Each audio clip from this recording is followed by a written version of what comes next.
বিগত 3 দিন ধরে গড়িয়া মঠের উল্টো দিকের দোকানের ছাদে কোনো রকমভাবে একটি পথ কুকুর উঠে যায় এবং কোন দিক দিয়ে ওঠে, কিভাবে ওঠে সেটা জানা যায়নি। কিন্তু 3 দিন ধরে সেই পথ কুকুরটি সেখানে আটকে থাকে এবং সেখানকার মানুষজন তাকে ছুঁড়ে ছুঁড়ে কিছু খাবার দেয়, কিন্তু ভয়ে সে চেষ্টা করে অনেকবার নামার, কিন্তু কোনো পথ না থাকায় সে নামতে পারে না। সেখানকার স্থানীয় মানুষজন ভয়ে সেখানে ওঠেনি।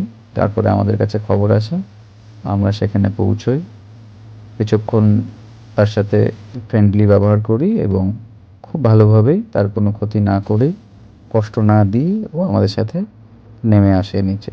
আসার পরে যেহেতু স্থানীয় মানুষজন সেখানে ছিল, তো সেখানে আবার আগের মতো অবস্থায় সে বিনা ভয়ে সেখানে থাকে, তাদের হাতের থেকে বিস্কুট খায়, জল খায়। এখন ও খুব ভালো আছে। ধন্যবাদ সকলকে সঠিক সময়ে খবরটি পৌঁছানোর জন্য।